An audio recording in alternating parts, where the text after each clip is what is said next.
வணக்கம் friends, last minute Tamil channel உங்களை அன்போடு வரவேற்கிறது. நாம் இப்போ எங்கே இருக்கிறோம்னா, அதாவது காசிபாளையத்தில் உள்ள பவானி ஆற்றுக்கு தான் நாம் இப்போ போயிட்டுருக்குறோம். இப்போ நீங்கள் பார்த்தீங்கன்னா நம்ம பவானி ஆற்றுக்கு தான் போயிட்டுருக்குறோம். பாருங்கள், உங்களுக்கு தெரியும், பார்த்தாலே தெரியும். இப்போ நம்ம போயிட்டுருக்கிற இடம் வந்து பவானி ஆற்றுக்கு தான் போகிறோங்கிறது.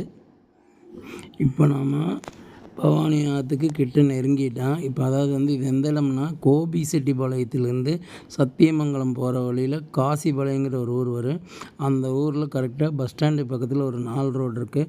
கோபிலேருந்து வரபோது ரைட் சைடில் நம்ம திரும்பினோம்னா நேராக அந்த ரோடு வந்து ஆற்றுக்கே போகும். ஆற்றுக்கும் போகும், அதே நேரத்தில் கொடிவேரியிலேருந்து பிரிந்து வர வாய்க்காலுக்கும் அங்கே போய் சேரும். இப்போ நாம் பார்த்துட்ருக்கிறது எந்த இடம்னா, கிட்டத்தட்ட ஆற்றை ஒட்டி போயிட்டோம். பாருங்கள், இப்போ நம்ம போயிட்டுருக்கிற இடம் வந்து கிட்டத்தட்ட வந்தாச்சு, ஆற்றுக்கிட்டவே வந்தாச்சு. இங்கே வந்து என்னென்னா வாய்க்கால் ஒன்று இருக்குதுங்க. இந்த வாய்க்கால் வந்து எப்படின்னா மூல வாய்க்கால், அதாவது எப்படின்னா விவசாயத்துக்கு வந்துட்டு அந்த ஒவ்வொரு போகத்துக்கு தண்ணி பிரித்து விடுவாங்கள்லாம், அந்த மாதிரி தண்ணி பிரித்து விடுறது இதுதான் அந்த வாய்க்கால். இப்போ நம்ம அந்த வாய்க்கால் கிட்டே வந்துட்டோம். பாருங்கள், இதில் ஒன்று ரைட்டில் போனோம்னா வாய்க்காலுக்கு போய் சேருவோம்.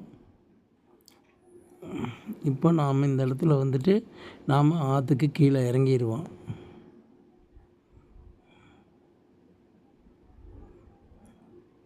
பாருங்கள், இந்த இடத்துல நம்ம கீழே இறங்கிடுவோம். கீழே இறங்கினோம்னா நம்ம நேராக வாய்க்காலுக்கு போய் இந்த ஆற்றுக்கு போய் சேருவோம்.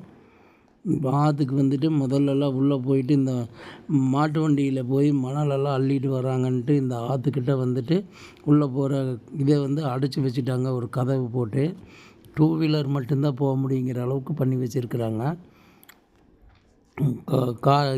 காரோ இல்லை வேறு எந்த வாகனமும் உள்ளே போக முடியாது. இருசக்கர வாகனம் வேணால் அந்த வாய்க்கால் வழியே உள்ளே போய்க்கலாம். பாருங்கள், இப்போ நாம் வந்து கிட்டத்தட்ட ஆற்றுக்கு கிட்ட நெருங்கிட்டோம். இப்போ நாம் கிட்டத்தட்ட ஆற்றுக்கு பக்கத்தில் அந்த கேட் இருக்கிற இடத்துக்கு போயிட்டோம். பாருங்கள், இந்த இடத்துல வந்துட்டு கேட் இருக்குது. இந்த கேட்டுக்கிட்ட வந்துட்டு நாம் என்ன பண்ணணும்னா, இந்த வாய்க்காலுக்குள்ளார வண்டி உள்ளே விட்டு அந்தல போய்க்கணும். ஏன்னா இந்த கேட்டு வந்து மாட்டு வண்டிகள்லாம் போய் ஆற்றுல போய் மணல் எடுத்துகிட்டு வந்துடுறாங்கன்ட்டு மூடி வச்சுருக்குறாங்க. இப்போ இந்த வழியில் நாம் இப்படியே நேராக ஆற்றுக்குள்ளே போய்க்கலாம். பாருங்கள், இப்போ நாம் ஆற்றுக்குள்ளே போகிறதுக்கு கிளம்பி ரெடி ஆகிட்டோம். அந்த இடத்துல ஒருத்தர் மட்டும்தான் வண்டியில் வர முடியும், ஏன்னா வாய்க்காலுக்குள்ளே இறங்கி வரணும். அப்படி நேராக கீழே போனால் நேராக ஆறு தான். ஃபுல்லாக விவசாயம்தான், இந்த ஏரியாவே ஃபுல்லாக விவசாயம்தான். உங்களுக்கு பார்த்தீங்கனாலே தெரியும், பூரா விவசாய நிலங்கள் தான். பாருங்கள், இப்போ நம்ம ஆற்றுக்கு கிட்டத்தட்ட பக்கத்துலேயே வந்தாச்சு. பாருங்கள், கிட்டத்தட்ட ஆற்றவே எட்டியாச்சு. தண்ணியெல்லாம் தெரியுது பாருங்கள். ஆற்றுல வந்து தண்ணி கொஞ்சம் கம்மியாக தான் போயிட்டுருக்குது. தண்ணி கம்மியாக போயிட்டுருக்கிறப்போ நம்ம வந்துட்டு இங்கே ஓரளவுக்கு தான் தண்ணி இருக்குது. குளிக்கிறதுக்கெல்லாம் நல்லா சௌகரியமாக இருக்குது. நிறைய போகிறபோது ஆற்றுக்குள்ளே இறங்கக்கூடாது, ஏன்னா ஃபுல்லாக வெள்ளம் வர்றப்போ வந்து ஆளையே மூழ்கிட்டு போகிற அளவுக்கு இப்போ நம்ம நடந்து போகிற இடத்துக்கு அளவுக்கும் கூட இங்கேயும் கூட தண்ணி வந்துடும். அந்தளவுக்கு தண்ணி வந்துடும். அந்தளவுக்கு பெரிய வெள்ளம் வர்றபோது நம்ம ஆற்றுக்குள்ளே இறங்கவே கூடாது. ஆனால் இப்போல்லாம் வந்து ஆற்றுல தண்ணி ரொம்ப கம்மியாக போயிட்டுருக்கிறப்ப நாம் இறங்கி குளிக்கலாம். துவைக்கிறதுக்கெல்லாம் நிறைய பேர் வருவாங்க.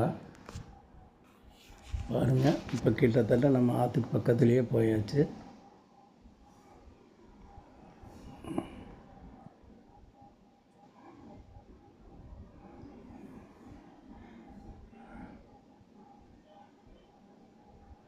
கிட்டத்தட்ட ஆற்றுக்கு பக்கத்துலேயே வந்தாச்சு. பாருங்கள்,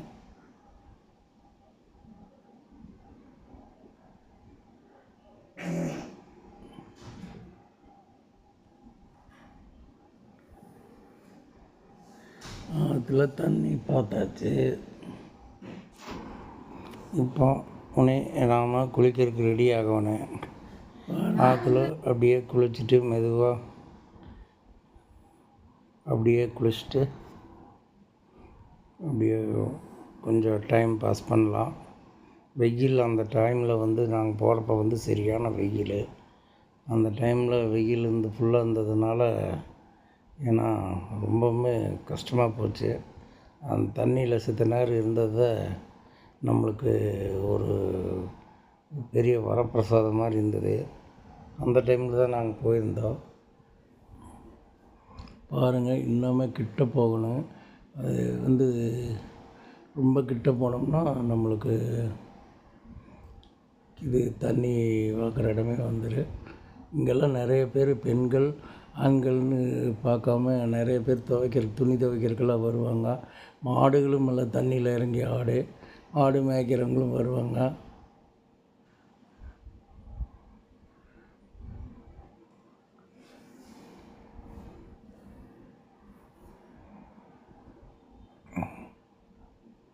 மாடுகளை தண்ணிக்குள்ளே கூட இறங்கி ஆடுங்க. அந்த அளவுக்கு தண்ணி வந்து ஒரு இடத்துல வந்து நிறையா இருக்குது பார்த்தீங்களா. இந்த இடத்துலலாம் வந்துட்டு நல்லா குளிக்கிறதுக்கு வசதியாக இருக்குது. ஆற்றுலான தண்ணி ரொம்ப கம்மியாக தான் வந்ததுங்கப்பா.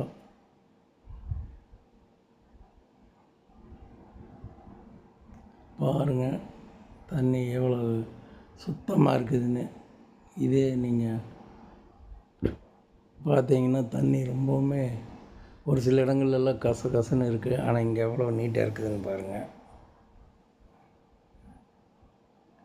பார்த்திங்கன்னா இந்த இடம் வந்து கிட்டத்தட்ட கடம்பூர் மலைப்பகுதிக்கு பக்கத்தில் இருக்குது.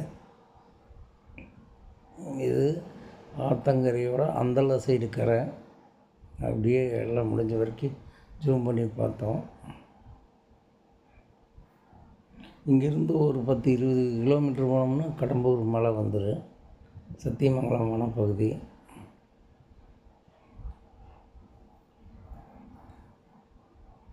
ஆற்றுல அப்படியே நீ குளிக்க ஆரம்பிக்க வேண்டியதுதான்.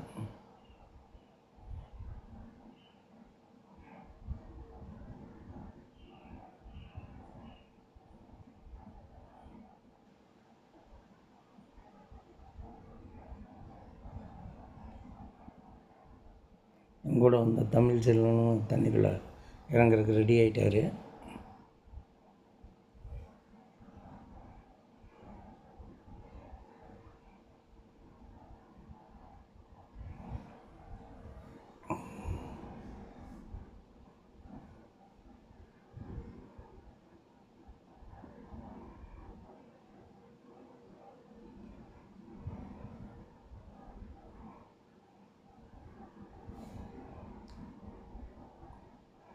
பாருங்கள், ஆற்றுல வந்து தண்ணி மிகவும் கம்மியாக தான் போயிட்டுருக்குது.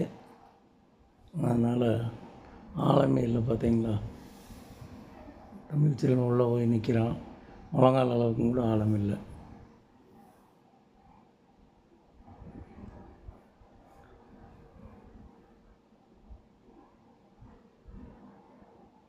ஏன்னா தண்ணி தெரியாமல் விஸ்குன்னு உள்ளே இறங்கிடக்கூடாது. எங்கேயாவது ஆழம் வந்துட்டால் வம்ப போயிடு. அதனால் செக் பண்ணி பார்க்குறாங்க.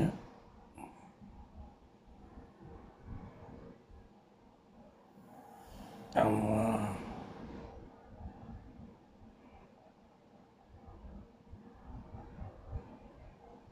இது நம்ம கூட இன்னொரு நண்பர் வந்திருக்கிறாரு.